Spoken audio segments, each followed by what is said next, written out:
So here's the part of the creek that I really do love to fish from, although you really can't even tell where I normally fish. It's so muddy. Usually I'm able to get to that rock, that boulder, and then I have to dismount, and there's a few other boulders that are completely underwater, and I sit out there on those boulders with my arms basically just above water and my feet sometimes in the water, foot singular. I don't have feet, but I like to fish from here. Another good spot is over here. You see all the boulders and then a break and then boulders.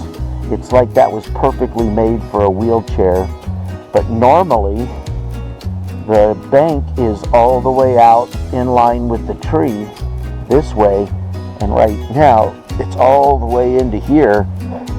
So the trail I normally take to get to here or out there, gone, to completely underwater, as is everything else. You having fun, Finey?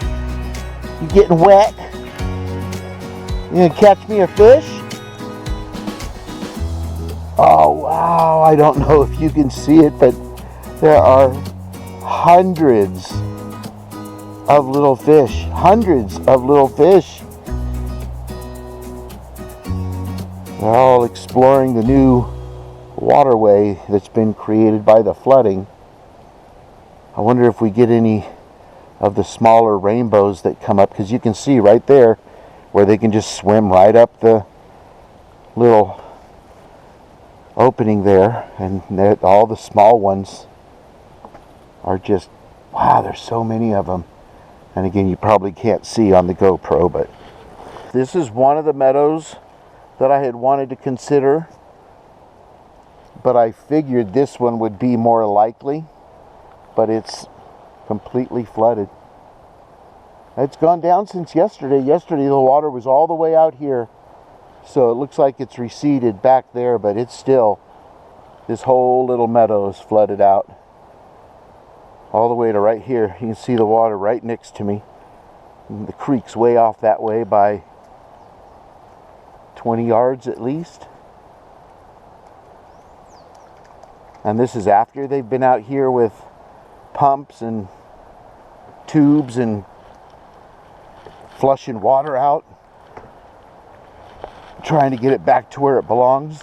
I don't know what agency's been out here, but when I came out here to scout the other day, I ended up not being able to because there was a big construction truck here and they were running pumps, and I didn't want to bother him, so I just figured, you know, I'll just check it later. Might, you know, check it just to physically make sure it was good to go. I ended up running out of time, and I wish I had taken the hint, although I'm kind of glad I didn't, because I did find a great spot to camp. Ultimately, even though it wasn't back here, I had all kinds of plans for the rocks and setting up a little homey area, but it all worked out good. I'm really happy with where I camped. In fact, in some way, I'm happier with it just because it is up and away from the creek.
Here we are.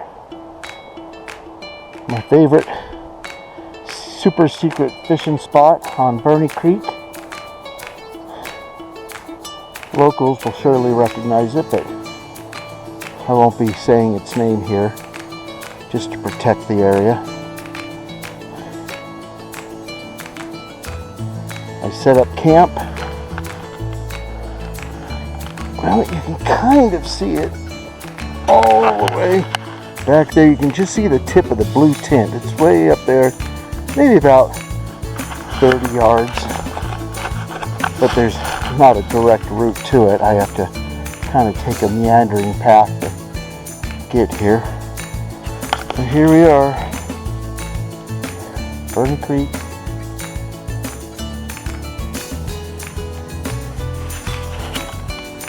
I think I'm gonna eat some lunch. Well, lunch, it's 4:30. Maybe relax for a while. I think Zach was gonna come up and visit me here, so I'm gonna wait till he gets here to start doing fishing. Do any fishing.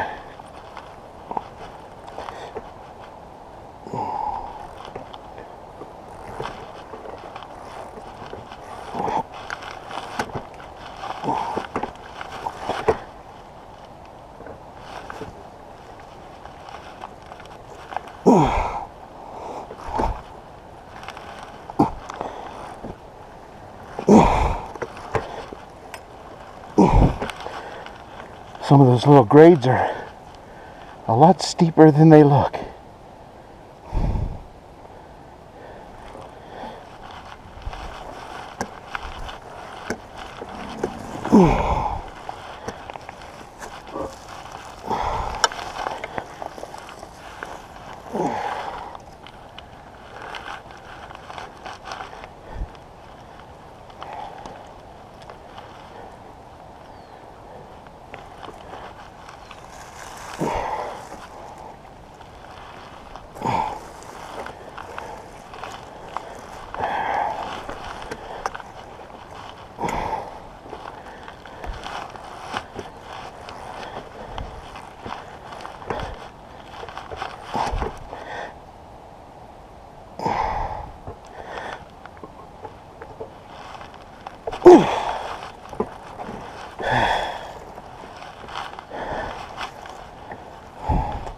This is awkward. I should have found a better place for it. Like when I was riding out here.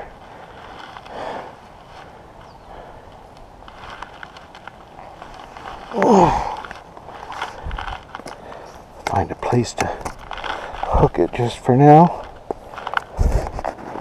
There we go. That'll work.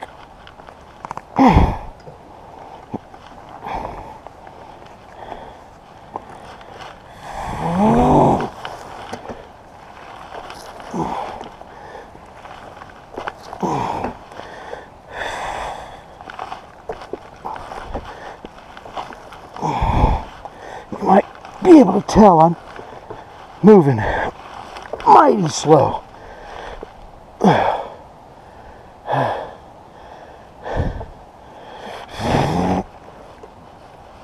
Whoa! Oh. Again, those anti-tip bars come into play.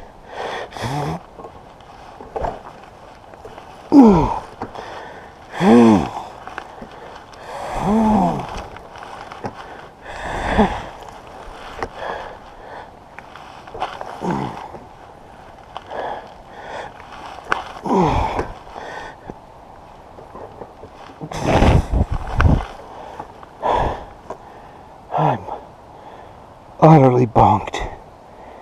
I got nothing.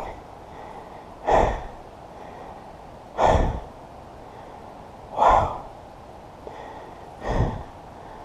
We're at 5.5 kilometers for today.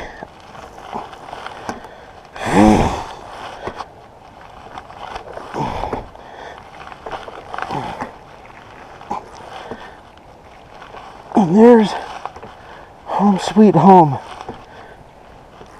for the next 18 hours or so. So here we are, Creekside, Burney Creek. I'm not going to say exactly where we are on Burney Creek because it's such a fantastic spot. I would hate to ruin it for the locals that know about it. So we're just going to leave it as Burney Creek for this trip. We're not going to further explain it. So it's about 4:30. I didn't get breakfast before leaving this morning and didn't get lunch. So I'm eating lunch now and then I'll have a late dinner. But for right now I'm thinking just something super simple just to fill the tummy. I'm going to go with some just Denison's chili and some cheese and some stuff I'll toss in there to give it a little more flavor, and that'll be it. So it really came down to there was so little space by the time everything was packed and fit and scrunched into every single tiny minute inch of that wheelchair. I just had to switch gears and kind of change what I had been planning. You know, no more big extravagant dinners. I am doing an extravagant breakfast each day. I'll be doing scrambled eggs, hash browns, bacon, sausage, biscuits, gravy. I mean, I'm doing it right for breakfast. Get this flame going.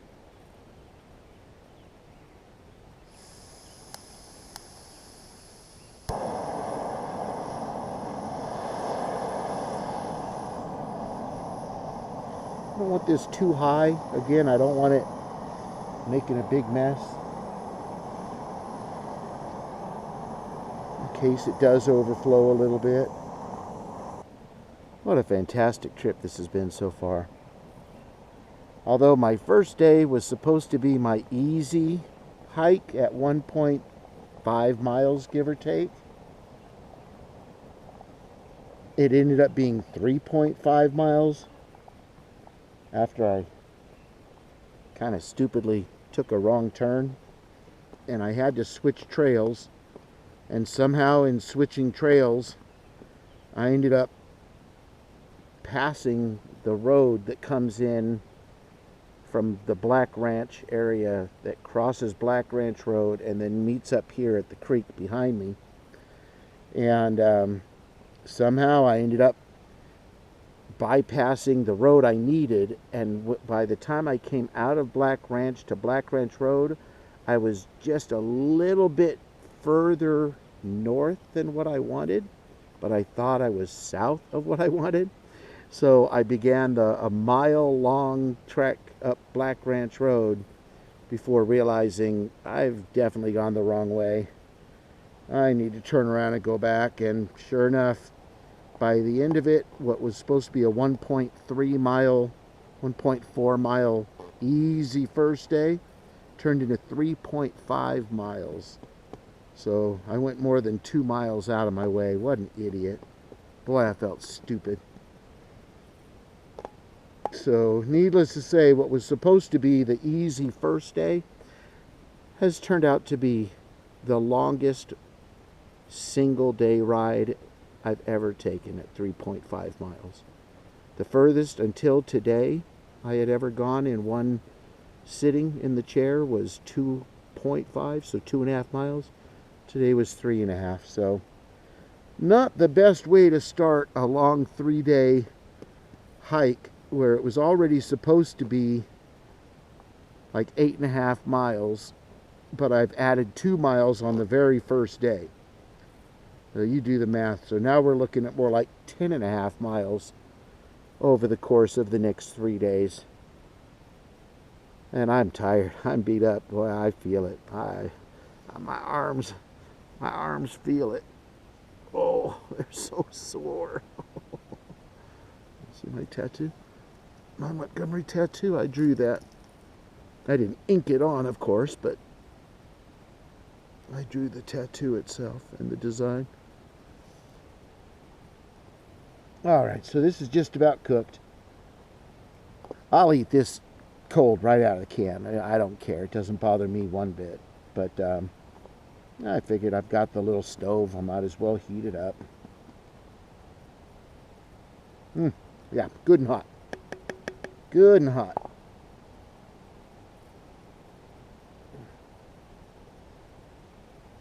Put my tent peg back in the ground where it belongs, holding the tent up. There we go. Let's turn this off. You know, I obviously prefer open flame and cooking outright, but there's nothing wrong at all with cooking this way too. It gets the job done.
Alright. I found my eating set right where I left it, thankfully. Super simple. I think I paid like, I don't know, $3 for it. But it's got a fork, knife, spoon. That's it. Just the basics. What you would need.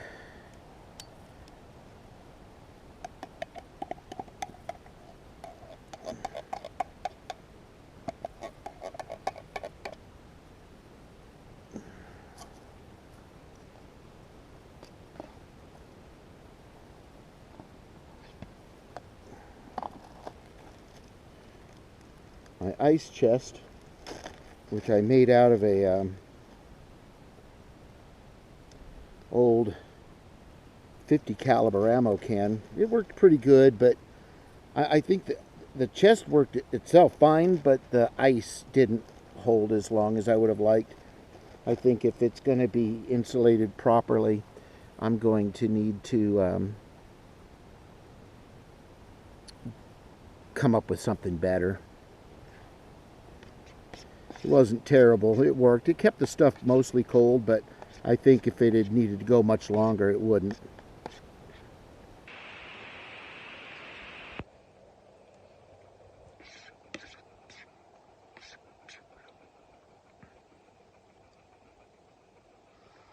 I'm a lot hungrier than I realized.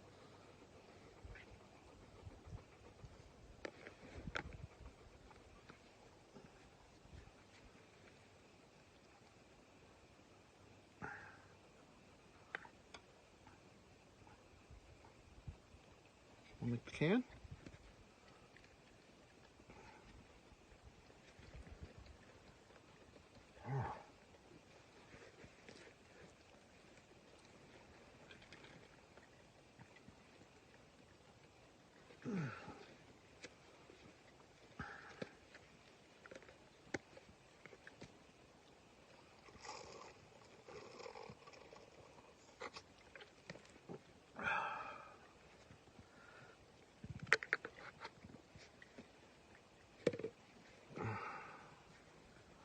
That good chili? Do you like it?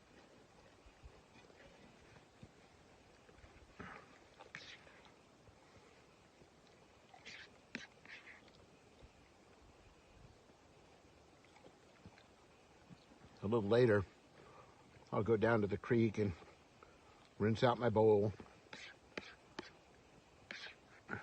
and have it all ready for breakfast tomorrow.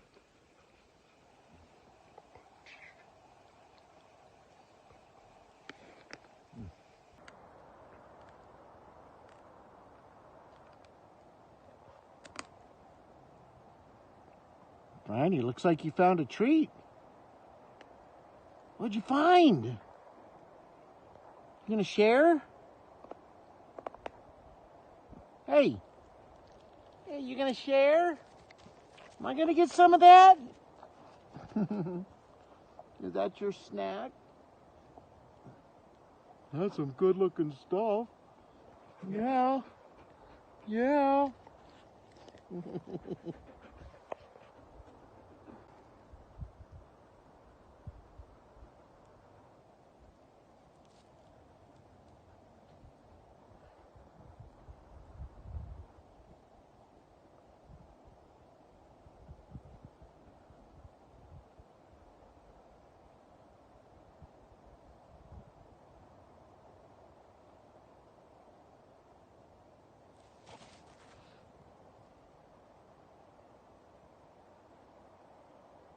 Off down to the creek.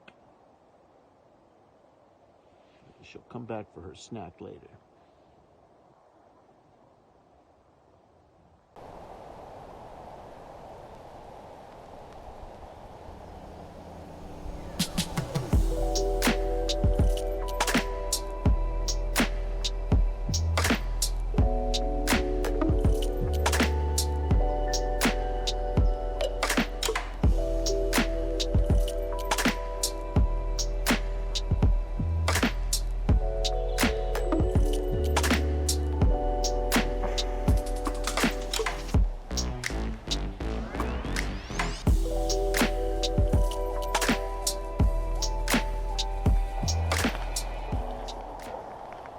Burney, you ready?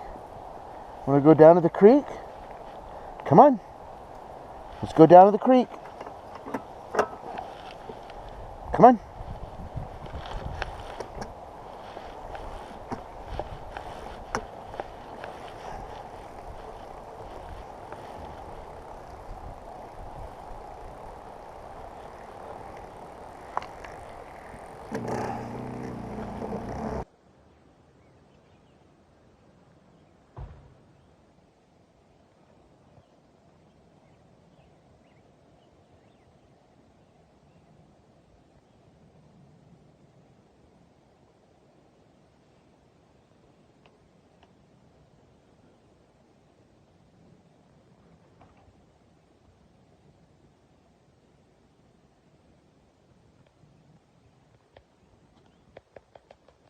That's where I come up, or down here.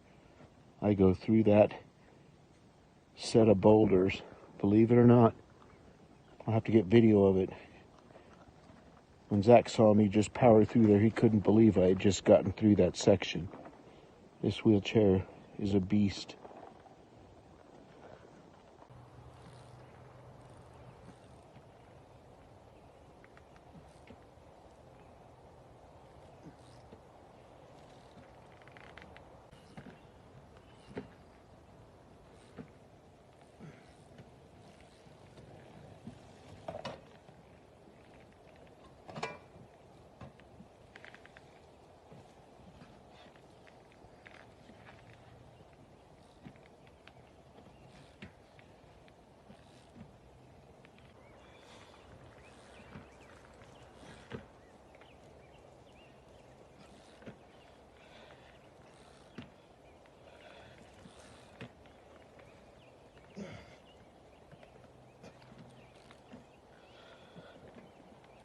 Bye. You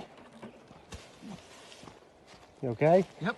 So what I'm doing right now is repairing, repositioning my trail assist bars. I don't know how well the camera angle shows, but you see one that I've put back in the right spot and one that is still collapsed after yesterday's flip over backwards. one of the things I was told from the very beginning, that the one true thing that will save you from potentially seriously getting injured in a backward flip over, it's not the anti-tip bars, because they can only work to a certain degree, and at a certain slope, the gravity just takes over. You're just going to go over. So the anti-tip bars are great for instances where you suddenly find yourself trying to get up like a sloped walkway onto a sidewalk off of a road. A lot of guys flip over on those. That's the most common place, because most people aren't bringing their chairs out here to the forest like me. But a lot of people flip over going up onto sidewalks. But everybody said, more than the anti-tip bars, it's the trail assist bars that are going to save your head and save you from a serious injury in the event of a backflip. Because what happens with the two bars like this, you can see this is how they start out, canted way back. So in the event of a backward rollover flip, instead of the first thing that hits your ground is your head up here, this and this being back here, normally they catch the ground. So here comes your head, here comes your head, here comes the ground. As the two are getting next to each other, boom, the trail assist bars catch, and then they don't slow you down completely, but they are, if they're on tight enough, you can make it tight enough that they're not going to move from just normal pushing you. But at that point, leave them just loose enough so in the event of a tip over, when they hit the ground, they take up that last bit before your head would have hit the ground. So looking at that video from yesterday, it's obvious. You know, it was a very slow motion backward flip anyways, and they typically tend to be very slow motion. You got a lot of time to think about how you just screwed up and how you're going to explain it to your wife that you wrecked out again. But yeah, these trail assist bars, that's, if you're going to spend extra money, I'd say this is where to put the money, and the steering peg for controllability. And then these are a good backup, but not 100%. As we saw yesterday,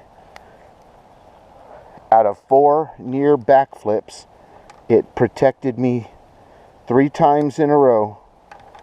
And then it was that 4th time where gravity took over and just said, or as my son said, bye. Oh God, we laughed about that for hours. We were still laughing about that today. Just because it was such a, I mean, he felt bad that he kind of laughed or made fun of me. Not that I look at it that way. It was funny. When somebody falls, it's kind of funny. It just is what it is. But he felt bad later because, you know, if I had gotten hurt, he would have felt really terrible for kind of making fun of it. But to me, it was the most honest reaction to a ridiculous situation that I put myself into, for one. 2, I didn't get hurt, so it really doesn't matter. And 3, the whole point of this 3-day trip is to see if I can do 3 days on the trail by myself, solo. What I've learned so far is that yes, I can do 3 days solo, supported only.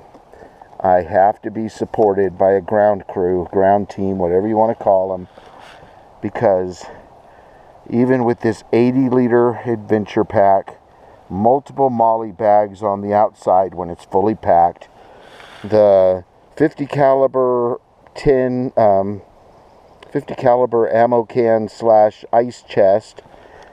Everything underneath. Oh, what point was I trying to make? Jeez, I lost track. I want to go fishing anyways. I'm done talking. I didn't want to head out again before fixing those.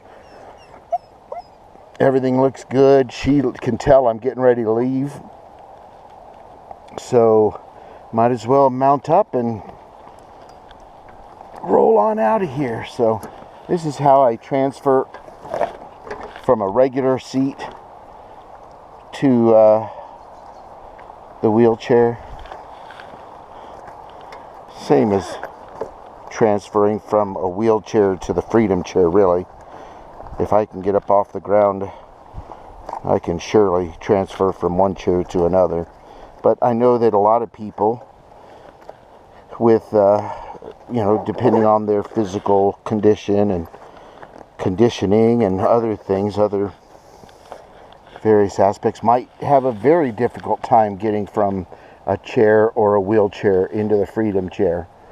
I'm just blessed and fortunate that in spite of missing the leg and the dual spinal cord injury, I'm pretty well adept at getting into the chair from the ground or from chair to chair transfer. Those things have never been a problem for me. Again, I'm blessed in that sense that at least I haven't had to worry about that. Well, these tires definitely are low. I'm going to have to put more air in them. Alright, let's do this. Let's transfer into this chair real quick. I like to personally get onto my chair from this side because I've got my right leg planted on the right side. So all I have to do is get up by either placing my stump onto here and then using the leg muscle to pull myself up, or just slide across the gap. I mean, yeah, there's a little gap there, but it's not a big one. Not a big deal for sure. So, anyways, put the stump on the chair, ready to pull. Make sure the brakes are on so it doesn't go scooting out from under me. That's always a good idea. And just pull myself up and over.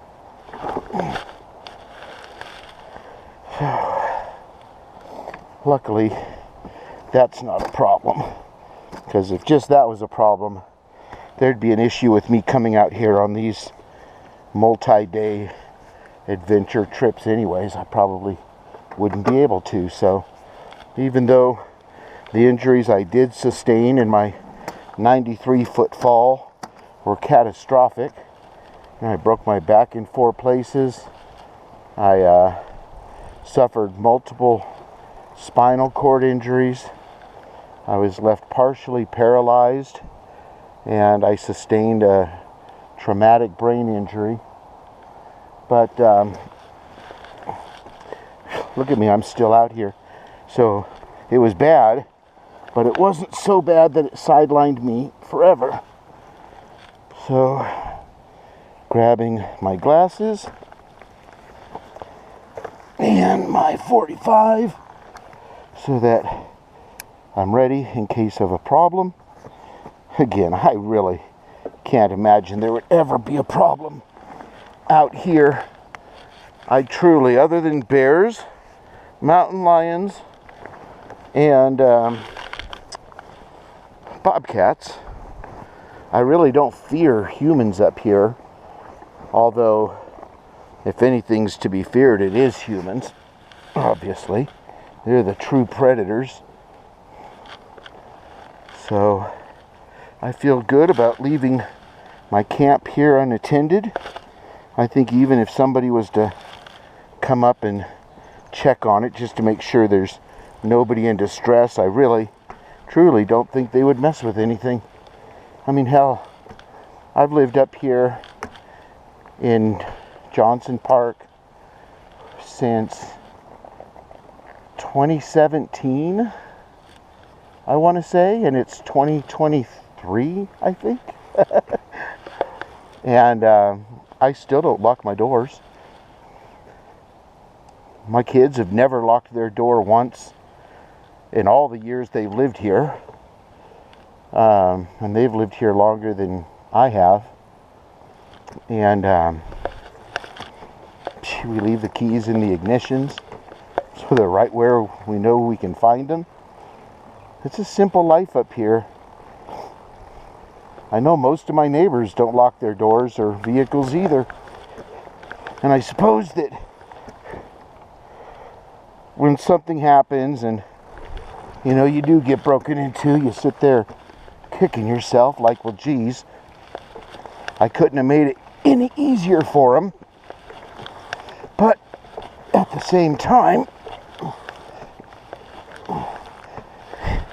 we just don't get a lot of crime up here. It's a wonderful area to live. So here it is, about 8 o'clock at night. Just me and Franny.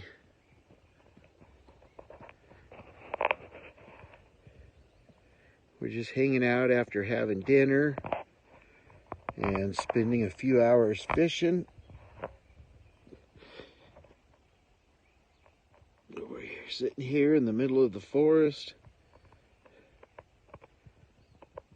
Burney Creek's right down there, about 50 yards. You can see I'm working on uploading videos from the day for my HANDICAPABLE adventures. See, I've got my setup right here. I'm all ready for the night.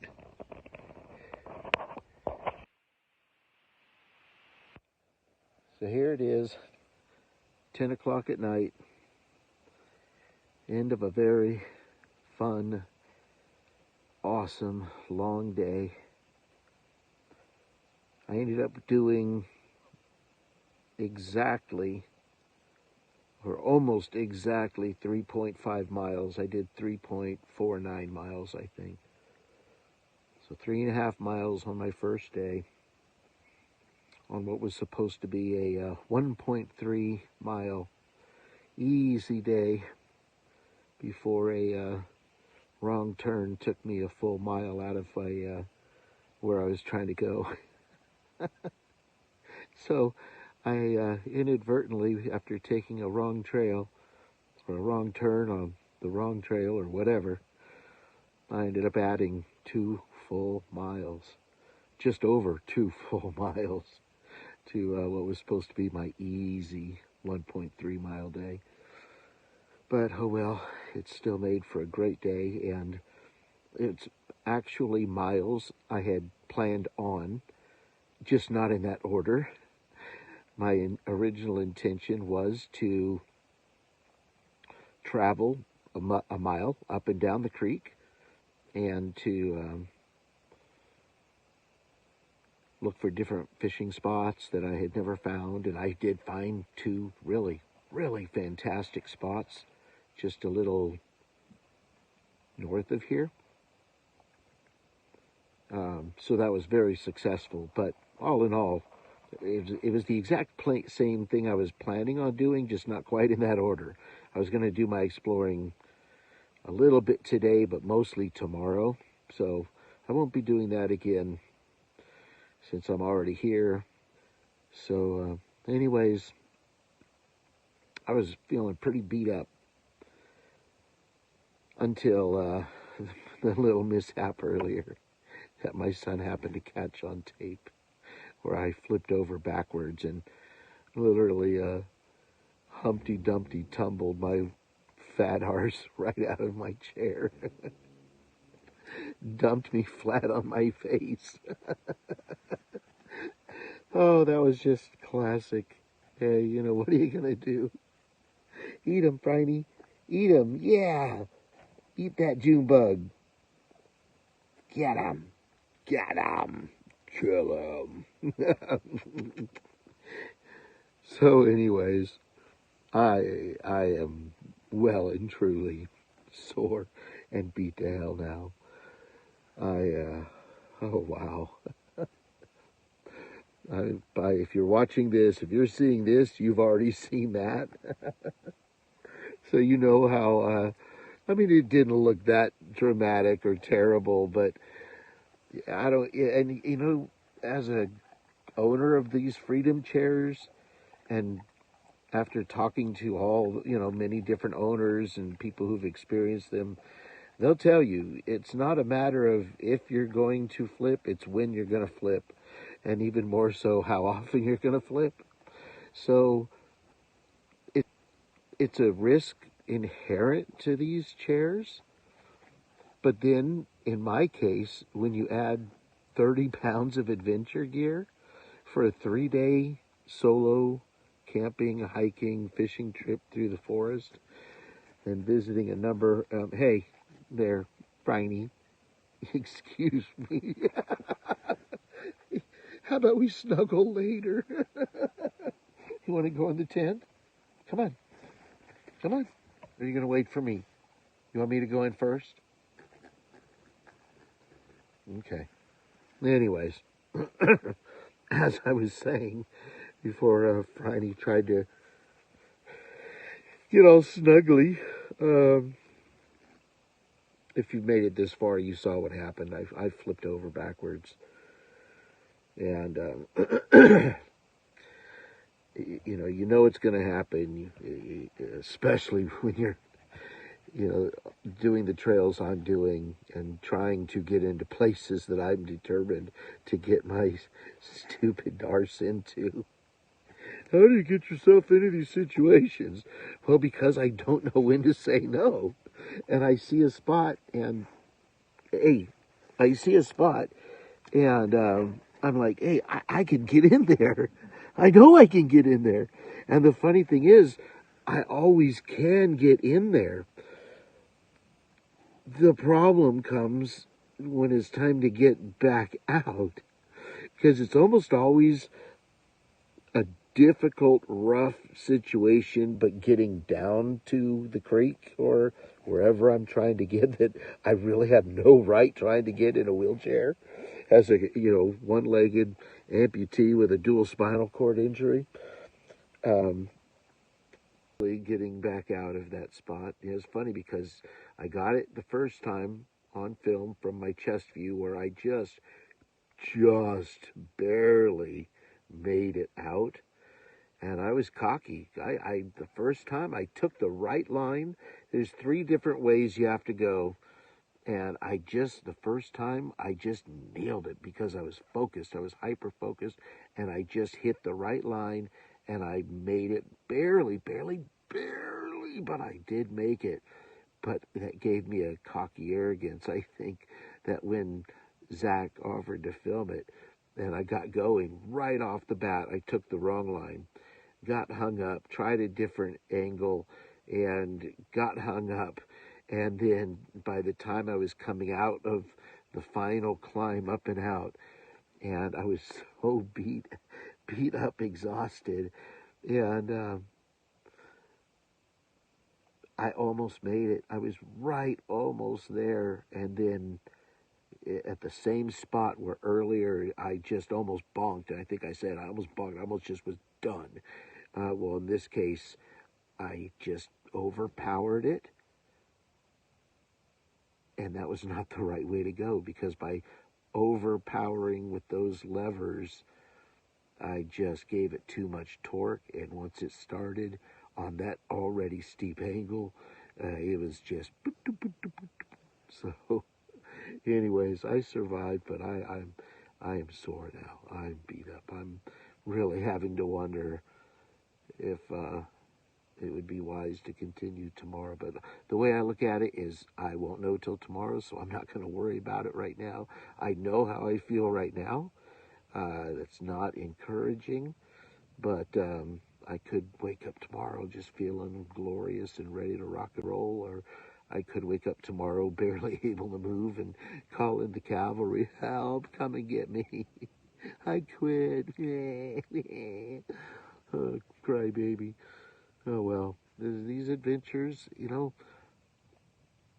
if the success were 100% guaranteed, I would have no interest at all. That's why I don't like camping at established camping facilities or wilderness, areas where they encourage camping or whatever, like Dusty Campground or MacArthur, Burney Falls area, or Lake Britain. They can have all camping around there, and I'm just not into that. Now, if I'm camping, I want to be out where nobody else is going to be. Just me, just Franny, just whoever I happen to bring with me. And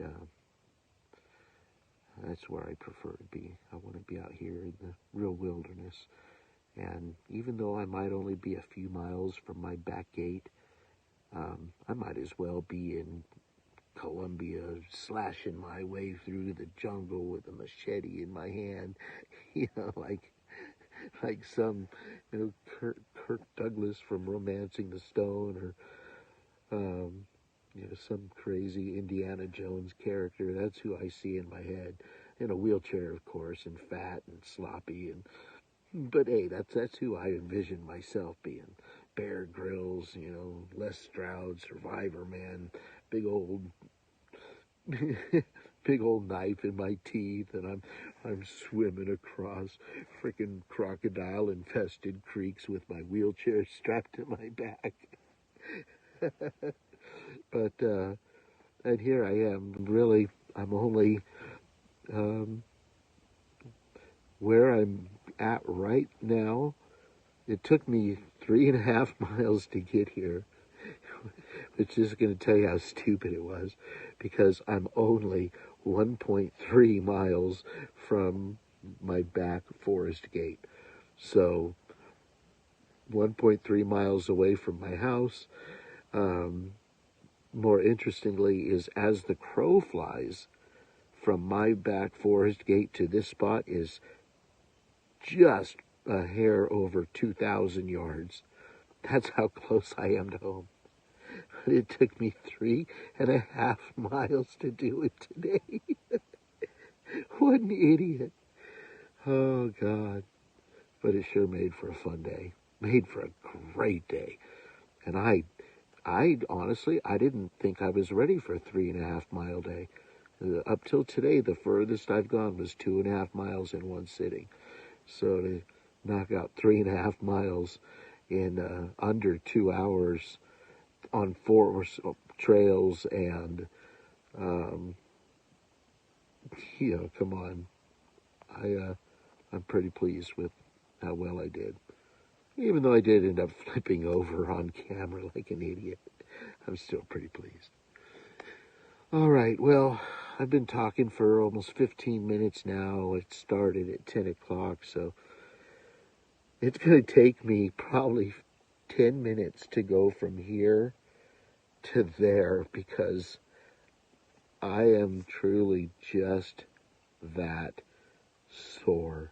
I hurt that bad. Everything aches between the miles and some of the terrain that you saw me working my way through and ultimately crashing and burning.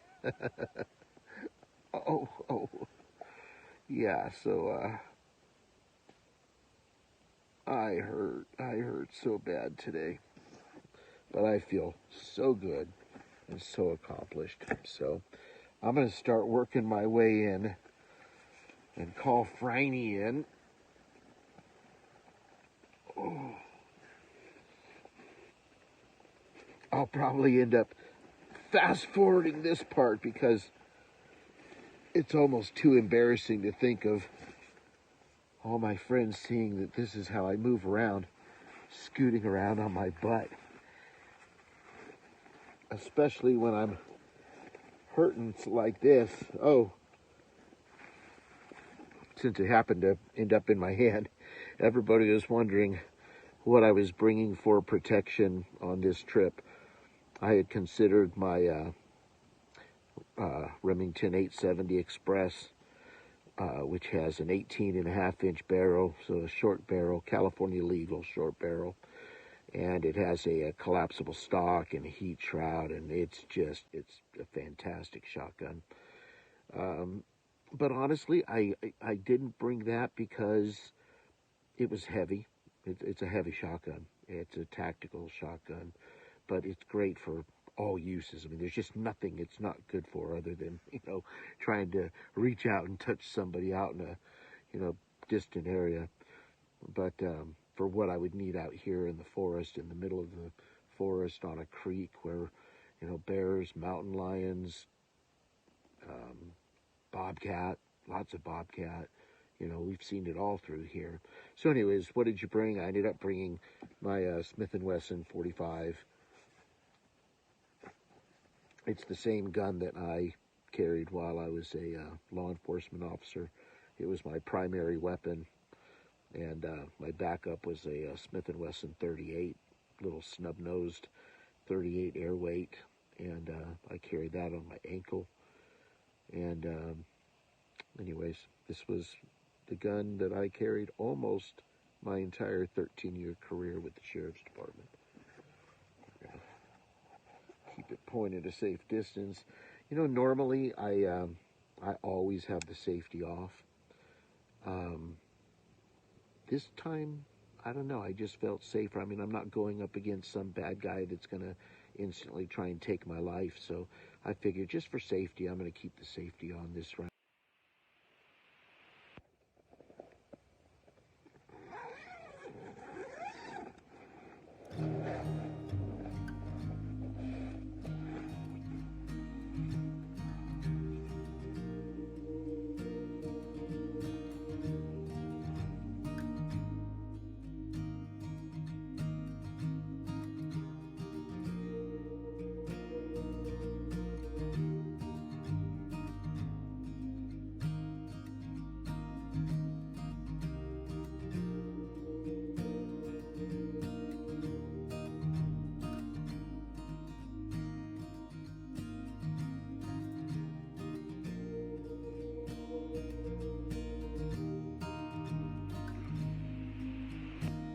So here I am, all settled up in the tent. It's about 11, quarter after 11. I'm tired. I look tired.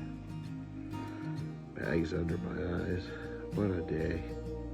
What an amazing day. I just had such a grand adventure so far. Even after wiping out and crashing. Yeah, I'm paying for it now. I'm sore. But I'm all set up in my tent. I'm all ready to go to bed. Franny's all set up at the other end of the tent. She'll probably snuggle up here and try and get closer once I start snoring. But for right now, she's keeping her side. But, God, I just had the most amazing day. Plus, it was a record for me, 3.5 miles. It's the furthest I've ever gone. And that 3.5 rough miles, they were not easy. I was going places that I'd never been before. Got lost a little bit. That kind of sucked, but we found our way here, and now it's time to go to bed.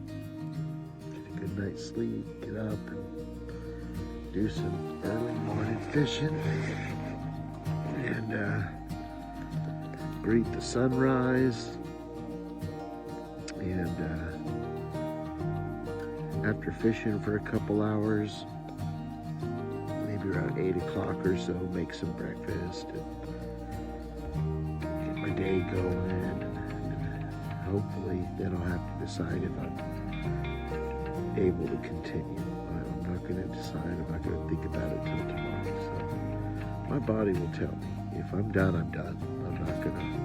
I don't want to get an injury or get hurt or, have a bad experience, as if flipping over backwards isn't a bad enough experience, but I mean something where I actually bombed or just hit the wall where I can't go any further and have to throw in the towel. You know, if I'm just sore and beat up, I'll just keep going. I'm like a machine. I just keep going. But after a flip like that, I do have to be aware that, you know, maybe tomorrow I'm just going to be too beat up to continue. And there's no shame in Robin's already ready. She's like, well, I'll be ready in case you call and need me to come pick you up. And of course I don't want to, but that's yet to be seen. But there's no shame in it. You know, I've had such a good time. It's been such an amazing trip so far. You know, who else would get on their freaking wheelchair and ride 3.5 miles into the forest and camp out, wilderness dispersed camping alongside a creek? And, you know, there's not many people out there doing what I do, and people think I'm absolutely nuts. They're just astonished by me having the drive to get out here and do this. What held me back, the only thing that held me back for so long was a good wheelchair.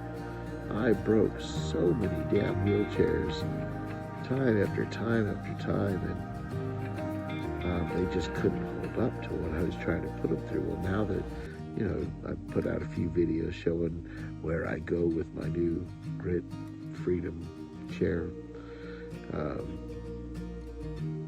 I'm putting it into places that I don't think even Grit imagine their chairs going. And so far it's just performed flawlessly, just fantastic. And the fact that it flipped me, that was because I tried to push it beyond its limits. That's not its fault.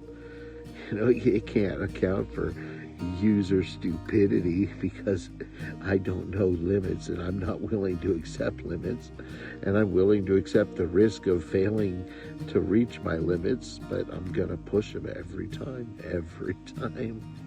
This time it just happened to get caught on camera.